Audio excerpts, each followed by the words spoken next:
பிஸ்மில்லாஹிர் ரஹ்மான் ரஹீம். தினம் ஒரு திக்ர். திக்ர் என்பது இறைவனை நினைவு கூறுவதாகும். மனிதன் இறைவனின் நினைவுகளோடு வாழ வேண்டும் என்பதுதான் இஸ்லாத்தின் நிலைப்பாடாகும். ஃபத்குரூனி அத்குருக்கும். அல் குர்ஆனில் 2வது அத்தியாயம் 152வது வசனத்தில் அல்லாஹ் தாலா கூறுகிறான், என்னை நீங்கள் நினைவு கூறுங்கள், நானும் உங்களை நினைவு கூறுவேன். நாம் அல்லாஹ்வை நினைவு கூர்ந்தால் அல்லாஹ் நம்மை நினைவு கூறுகிறான். இது எவ்வளவு பெரிய பாக்கியம் என்பதை நாம் சிந்திக்க வேண்டும்.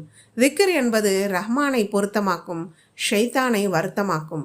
மேலும் மனக்கவலையை போக்கி சந்தோஷத்தையும் ஆனந்தத்தையும் கொடுக்கும். உடலையும் மனதையும் உறுதியாக்கும்.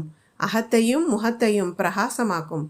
தொழுகை நேரம் போக அன்றாட வாழ்க்கையின் மற்ற நேரங்களிலும் இறைவனை நினைவு கூற திக்ர் அவசியமாகும்.